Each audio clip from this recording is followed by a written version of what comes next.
Collin, hello. Thanks for joining us today. Hi, this is so great. I'm really excited about this. I worked at CSU for 20 years, so besides getting my master's, lots of knowledge about nutrition and how the body works. And then with my muscle testing, it definitely helps to have that as a tool to just get personal and find out, what is going to work for the individual client. I've worked a lot with diabetes, and that's one of my main focuses that I was studying when I was getting my master's degree, and also things like hypothyroidism. But I'll be able to talk a lot more about that as we go, what I know. And I'm very passionate about health empowerment and just getting knowledge so we can take care of ourselves. And that's another reason I am just so excited about this opportunity to share with you everything I can possibly fit into this hour about gut health and how to keep your gut healthy. So I did want to just mention quickly that I am a nutritionist, and there is a difference between a nutritionist and a dietitian. For your own knowledge, when you're seeking out somebody to help you with your diet and come up with a plan, a dietitian usually has a bachelor's degree and completes an internship. Then they take an exam, and they have to maintain ongoing educational credits.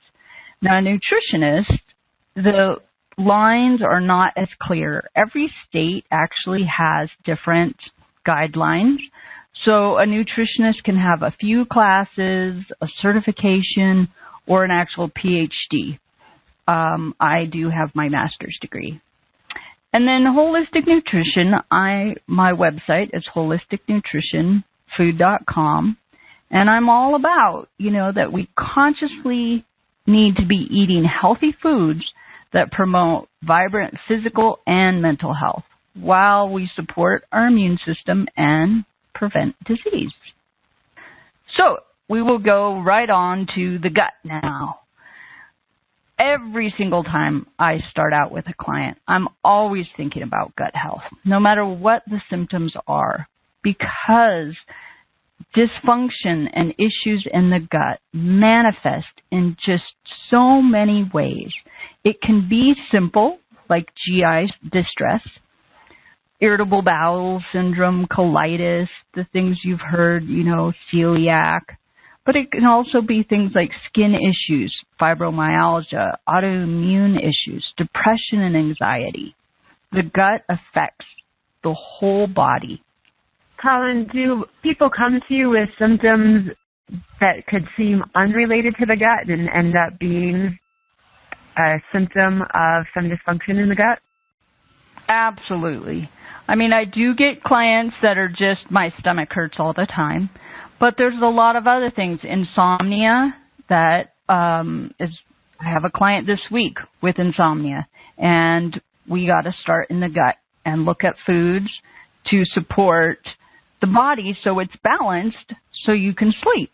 So everything that you do, energy for your brain so you think clearly, energy for your body so you can get out and do the things that you want to do, as well as feeling good in your stomach, not feeling bloated or gassy or distressed. Before we go too far, this term, the gut, seems like it's talked about more and more. It also feels like a big, broad term. What makes up the gut?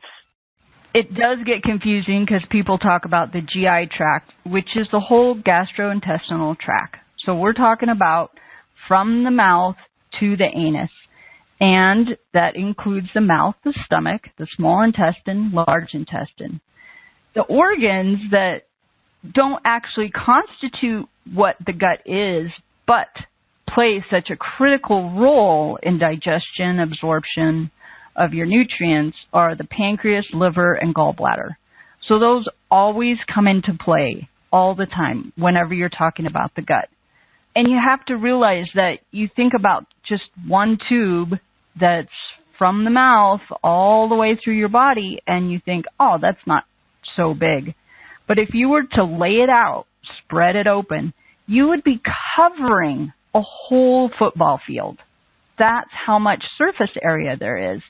So if you think about that, you think about the skin on the outside of our bodies covering our bodies, but this surface area is, I mean, if you think about a huge blanket laying out on the football field, you have to take care of all that area to have a healthy gut. And so when you have a healthy gut, now the food can be digested properly, the vitamins and minerals will be absorbed properly, and they will go to the target organs where you need them. Also, besides just the surface of the gut also plays a huge role in the immune system. And they talk about that 60 to 80% of the immune system is in the gut. But what that means is that we have gut microbes, gut bacteria. It's different words for the same thing. And these microbes that are in the gut, they're involved with the immune system because there's crosstalk. They're talking to other cells in the body, educating the immune system. What do I need to attack when something is not right for my body? And what is all right? What is good for my body? So that much of the immune system, 60 to 80%, that's a lot. So if your gut microbes are not healthy, you're compromising your immune system. As well as you have the gut microbes, you have this gut, and now you know that it has a lot to do with the immune system, but it's also, the gut has also been called the second brain. And the reason for that is that 90% of our neurotransmitters are made in the gut. And neurotransmitters are the chemicals that are responsible for regulating our mood. So most people have heard of serotonin. 95% of the serotonin made in our body is made in the gut. So the second brain, you think of the brain as made up of all these neurons. Neurons line the gut more than are in the brain. And that's why it's the second brain, the gut is. You can feel this just when you're nervous and you get butterflies in the stomach. That is the second brain acting, showing you there's a physiological response to stress. And it's there in the gut. And that's the neurons or neurotransmitters you were talking about that are in the gut that are communicating some message to the body. Right. So anxiety, depression, things that you normally would think are only happening in the brain, because you're thinking the brain produces neurotransmitters, the brain is regulating my mood. But that's not true, only to a certain degree, because 90% of those neurotransmitters are made in the gut. So if you have an unhealthy gut, an inflamed gut, and you're not making those properly, you are directly affecting what we would normally think of as our brain, the moods that we are living through every day. If our gut health is off or we don't have the right microbes or bacteria, does that mean that part of our brain or the second brain is sending out incorrect messages, or is it just slowed or not functioning messages? Actually, it could go both ways, because first it will give mixed message to the pituitary glands that, tell the brain, okay, we are going to make neurotransmitters. So if your gut isn't working and your body is hearing that there's not enough neurotransmitters, the messages are saying, hey, we need to make more. But what if there's too many neurotransmitters flowing in the blood? So there can be mixed signals when you have an unhealthy gut, as well as just no signals at all. You have to have a healthy gut to get that balance of the right signals from the gut to the organs that really are the voices, like the pituitary gland. It's like the voices of the body that says, whether you need more neurotransmitters or not. Does that make sense? Like the control centers. There you go, control centers. Thank you. Gotcha. Okay. Yeah. So what does a healthy gut look like? So there are 2 critical factors for a healthy gut: the gut flora and the gut barrier. The gut flora is the same thing as those gut microbes. Good bacteria. Sometimes you hear good bacteria, bad bacteria. The gut flora is the good bacteria with the microbes. Now, we naturally, all the time, present in our body, do have some bad bacteria. We usually have like an 80% to 20%. So 80% healthy bacteria and 20% bad bacteria that are just, they're things like candida that normally live in our bodies, but the healthy bacteria keep them in check so they don't cause any harm to our body. Now, the thing about these microbes, these good bacteria, is that there is a lot. 100 trillion, not a million, not a billion, but 100 trillion. And 400 different strains. So it's not just acidophilus, the only probiotic, the only good bacteria that there is that you might see in yogurt. That's not the only one that lives in our gut, the only healthy one. We're talking about 100 trillion bacteria that we want to keep healthy. So if they're not healthy and the gut flora is dysfunctioning, you can have an overgrowth of the bad bacteria, the bad microbes, in the small intestine. Now, if you get overgrowth in the small intestine is where you absorb most of your vitamins and minerals. And when you get overgrowth of bad microbes, you're not going to be able to absorb your nutrients, especially your minerals. Now, if there's too low of levels of the good microbes, the good gut flora, you can also see an overgrowth of yeast, the candida that I was talking about. And that is directly related to leaky gut syndrome. And like I said, we usually have this yeast in our bodies, but the good bacteria, the good flora is keeping it in check. If there's an overgrowth, it's actually kind of punching holes in the barrier of the gut and allowing things to come through into the blood. And also, if you get a buildup of bad flora, bad bacteria, those bacteria are actually creating toxins, and they can damage healthy cells and cause holes in the intestinal wall. So those are, again, causing an inflammatory response, causing the leaky gut. I feel like that term leaky gut syndrome is used more frequently now. Does that mean that's when toxins in the gut are leaking into the bloodstream, or is that when there's an actual hole in the intestinal wall? It's kind of both, because things like candida actually get in between healthy cells, just like our skin cells, the epithelial cells of the lining of the gut barrier.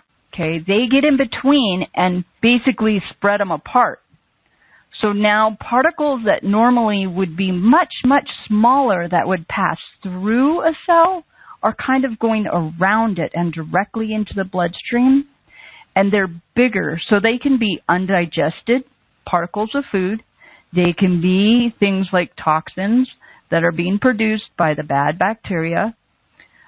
And then those things are being transported around your body through your blood. Well, does that make sense? It does. That helps me understand it a little bit more. And it also helps me understand how it can be so taxing on the body. It seems like as this is happening, it's more pressure on the body to try to clean all of that up. Absolutely. And people that have like chronic fatigue, There used to be a lot of talk about Epstein-Barr. All of these people were most likely to have long-term yeast infections, candida infections, or, overgrowth. And so that is causing leaky gut, and then your body is unhealthy and it can't do the work it needs to do in the simple process of digesting and absorbing food. So we know we want to have healthy gut flora. We want lots and lots of healthy bacteria in our gut. So what harms the gut flora? Okay, excessive use of antibiotics and simple things like pain medication, overuse of ibuprofen, Advil, even things like prescription hormones like birth control, chronic infections, and chronic stress. And then poor diet. So if you have a diet that's very high in refined carbohydrates, high in sugar, alcohol, processed foods, especially things like sugar and processed foods, end up feeding bad bacteria and harming the good flora. So we get out of balance. Let's talk a little bit. We were talking about the gut flora, those good gut microbes, good gut bacteria. And now I want to speak a little bit about the gut barrier itself. Okay, so the gut barrier, if you think about it, everything that is in the gut is outside the body, because inside the body is the circulatory system, is all the blood, nerves, muscle, bone. Okay, so we want to keep things that don't belong outside the body. So the intestinal permeability, these small spaces between cell walls, which can be considered like microscopic holes, are termed leaky gut. When undigested food or bad microbes are traveling through your bloodstream, through your body, your immune system is going to mark them as foreign invaders, as pathogens, and attack them. So the biggest thing you can see in symptoms of leaky gut is when you are sensitive to not just one food, but more than one. So it's gluten, it's dairy, it's eggs, it's nuts. That is a really good indicator that your body has set itself up to have an allergic reaction, immune response to attack normal food that couldn't be processed properly and couldn't get into the body properly. So it developed this system of attacking. And basically it's an allergic reaction. It just doesn't look the same as if you had hives or a rash or, throat closing up. So this is set up as a warning system that these toxins are getting into the bloodstream, so the body reacts to let us know something's wrong. And oftentimes we think what's wrong is the food, but really what's wrong is the lining of the gut is damaged in some way. And so if we could heal that lining, then maybe we wouldn't appear allergic or sensitive to some of those foods. Absolutely. Absolutely. Yes. You said that beautifully. And again, I'm going to bring up signs that you have a leaky gut. What does that look like? It's not just, oh, I'm allergic to gluten, I'm allergic to dairy. It's not just gas, bloating, diarrhea, but things like seasonal allergies, asthma. This involves your immune system. This is out of whack. That is what's going to show up. Even hormonal imbalances, a lot to do with autoimmune disease. Hashimoto's is a autoimmune disease with the thyroid. So it's like hypothyroidism. Thyroid is just not working very well. And also things like celiac celiac disease is actually not a sensitivity to wheat, not an allergic reaction, but an autoimmune reaction where gluten causes lesions in that internal lining, and obviously very painful and not healthy. Also, the chronic fatigue that I talked about, the moods, even ADHD. I actually see clients, younger clients, and it's actually very easy to help somebody get the right things on board to alleviate anxiety, depression, and ADHD symptoms. Skin issues. Usually that runs in families and not all the time, but again, how your gut is working, how you can support your gut, supports your body working every day. Food allergies and food intolerances.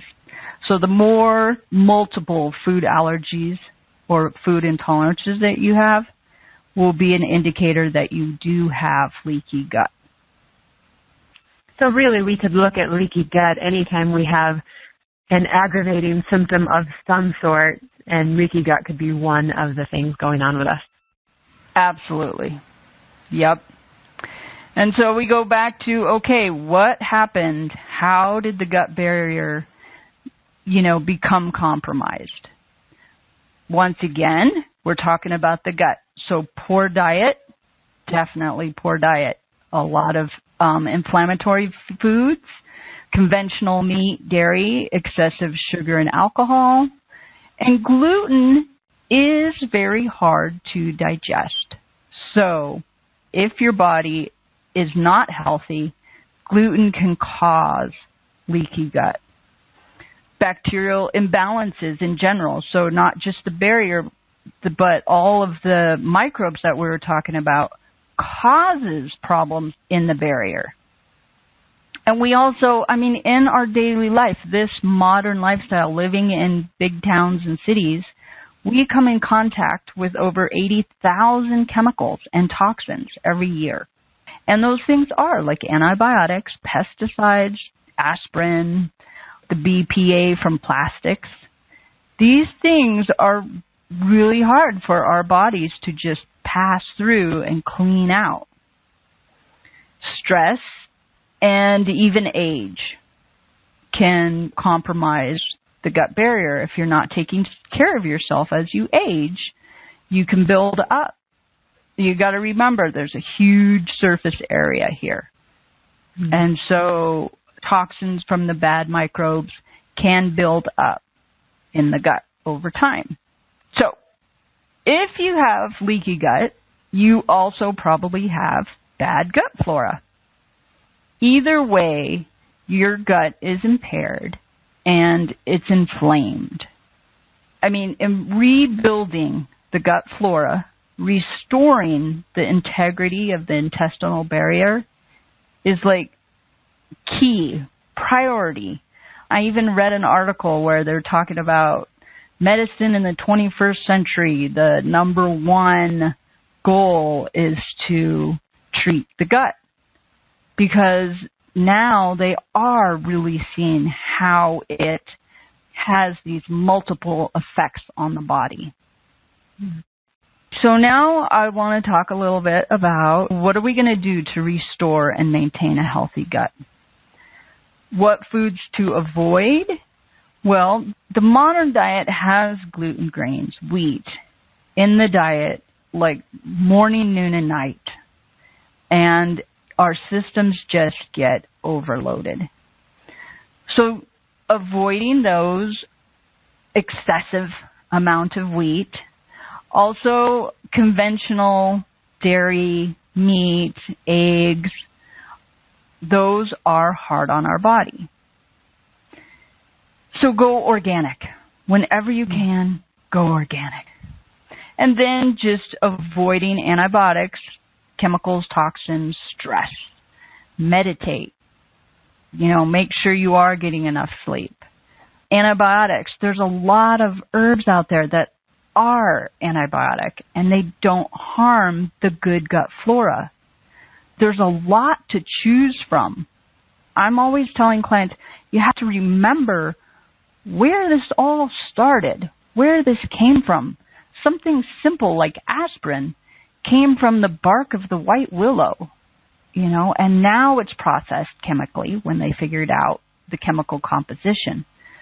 But these things, when they're in their natural state, these herbs can be used very effectively as antibiotics and not harm the good gut flora.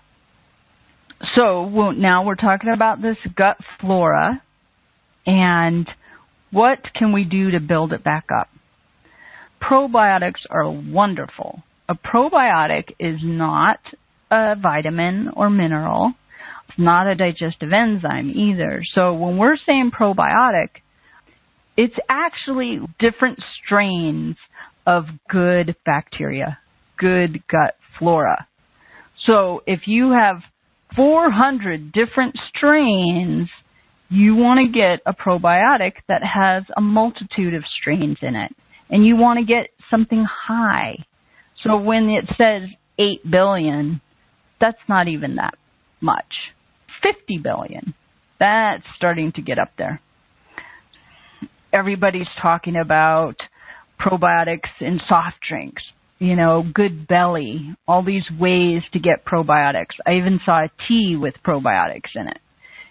And that's fine, but if you're trying to restore your gut flora, it's much, much better to actually take the probiotics, get more strains and the right amount to really restore those.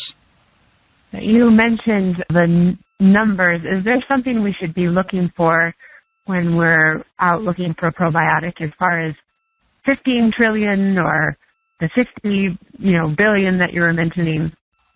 So it depends on the state of your gut. Usually if this is a new thing for you starting off, it's good to go high for a few months at least. So go with the 50 billion, and take 1 or 2 of those a day.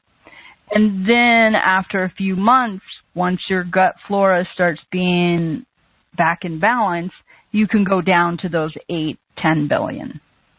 And then it depends on how much stress you're under. If you had infections like children, if you've had ear infections and they were on antibiotics for a long time, then it's going to take longer to build up the flora of the gut. So any of those things, you remember what causes dysfunction here. That is what you got to think about and when you should take your probiotics. If your child was on antibiotics for 2 weeks for ear infection, you really need to go back to those 50 billion probiotics for a few months to restore all that good gut flora. The probiotics is to help restore the good gut flora to kind of balance out the bacteria in the gut. Right. And when you go and you look at the whole wall of probiotics, the refrigerated ones and the not, a lot of times you'll see on the label it will talk about colon health, it'll talk about the immune system or feminine wellness. And if you look at the back, there's just different strains. And some of them can be Acidophilus rhamnose 7.2, and the other one will have a strain of Rhamnose acidophilus 75. So these are all different strains. They don't all have individual names because, again, we're talking about hundreds and hundreds of different strains. So you want to look at those and go ahead and mix them up. Go, oh, this one has 5 of this and this one has 5 of this. Oh, I'll do that. I'll do both of these for 2 or 3 months.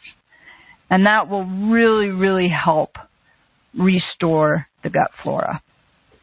And you mentioned digestive enzymes, and that can be confusing. Are those the same things? I think you said they're not. Yeah, they're not. So digestive enzymes are also called proteolytic enzymes.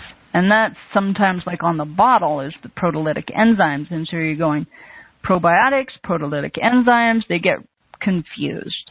But digestive enzymes are enzymes that our body is producing to help us break down food. Okay, but when your gut is compromised, when it's not functioning properly, and if you have leaky gut and those large particles of food are escaping into the bloodstream, digestive enzymes are just a boost. They're a boost to help everything be digested better so everything gets broken down where it's supposed to be before it reaches those little holes in the wall of the intestines. So it's kind of helping the process, easing the body so it's not having to work as hard, and then it will be able to heal faster. The other thing that you can do is the foods that you eat, like your grains, especially your grains, nuts, and seeds, you can sprout them. Sprouting the grains, nuts, and seeds really, really changes the composition. So things like gluten, you might have heard of phytates before. These are things that are harmful to the gut. Well, when you soak, things get activated in the nuts and seeds. Some things get turned on, some things get turned off. As things sprout, as they're taking up water, they're getting ready to grow. They're getting ready to be processed. So a plant is using that seed as food because it wants to grow from there. And so all of a sudden, it's in a state that our bodies are like, oh, this is easy. This is ready. So it makes actually vitamins like your B vitamins become more available. They call that like bioavailable. There could be filled with B vitamins, but your body might not be able to get at them when you're eating them. However, if you're sprouting them, soaking them, even if you soak for 30 minutes to an hour, you're changing the composition, and now you're making those nutrients more available for your body when you eat them. Well, other than sprouting and soaking, which is one way we can help with digestion and absorption things, what are some other foods or other things that we can do to help heal our gut? So there's a lot of things. I'm always talking to my clients about nutrient-dense foods and foods that don't take a lot of work, you know, like just like we talked about, the sprouting. Things like bone broths. And you can go vegan and do seaweed broths. They're just packed with nutrients, vitamins and minerals. So you're cooking down beef bones or things like seaweed, and a beef bone, you need to cook it for a long time. You need to cook it for a couple of days. But you get all the nutrients out of that, all these vitamins and minerals. And you can cook it with some vegetables, but then you're going to throw away all that and just drink the broth. So you strain it, and those are really, really nutrient dense, and there's no work. The body will just soak it up like a sponge. I can attest, Collin, to the bone broth. As you know, on my own healing journey, I feel like it's the one thing that got me going to get back to health. And I thought broth would be so challenging, and it really turned out to be much easier to make than I expected. So tell us, what else? Right. What other foods? Absolutely. And then fermented foods. So working with a nutritionist is really good because fermented foods are good. However, if you have yeast overgrowth, that candida, then those fermented foods feed that. But a lot of times, things like the kombucha drink that you see all over, that's a fermented drink. Those are actually filled with beneficial microbes, beneficial bacteria. Basically, a fermented food is already in the process of breaking down with the help of these good microbes. And so when you eat that, you're getting a boost. You don't have to do so much work. So those fermented foods are really good. There's a lot of fermented veggies out there now, different flavors of sauerkraut and even just the pickles now. And the cultured dairy products like kefir and yogurt, those have added good, beneficial microbes. So they're going to be easier to process. Another thing is coconut products. So this is where there's been a huge, huge wealth of coconut products out on the shelves now. The coconut oil, coconut milk. The coconut oil can be healing. Again, you have to look at the state of your body. If you don't have a gallbladder, because your gallbladder was taken out last year, that is going to make it hard to digest the fats of the coconut. You have to really pay attention to your body and go, will this help me? Everybody says coconut oil is so great, but I don't have a gallbladder. That's probably not going to work. There's wonderful things like all these super seeds out there, the chia, the hemp, the flax seeds. Those are awesome. When you soak chia seeds, when you put them in water, or people make like a chocolate pudding by just putting chocolate milk and chia seeds and letting it sit overnight, they create this like gummy mucilage, and our gut loves that. So anything with slime, basically, like okra, which is not as popular here as it is in the South. But these things are really, really helpful for our gut. And there's a Ayurvedic remedy where it's just 1 tablespoon of sesame seeds, 1 tablespoon of raisins. And after the last meal of the day, you put that in your mouth and you just chew it up. Chew it up as much as you can. Take your time before you swallow. And that combination actually helps heal the gut barrier. 1 tablespoon of sesame seeds and 1 tablespoon of raisins. Yep. Simple. Yeah, full of vitamins and minerals, and specifically help to heal the gut barrier. And then there's also other things like herbs and supplements. So we've already talked about the probiotics and digestive enzymes, but other things for healing the gut barrier are L-Glutamine, the aloe vera juice, licorice, which you can get in capsule form or extract form, boswellia, quercetin, and turmeric, which now you're being able to find fresh. And I love that because you can grate it into stir fries, juice it, and the fresher stuff, again, gives you more access to those nutrients to help heal up the gut.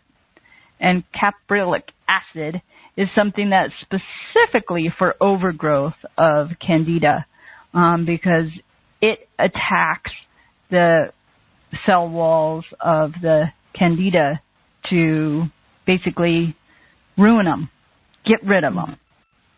Thanks again, Collin. Thank you so much. I really appreciate this opportunity.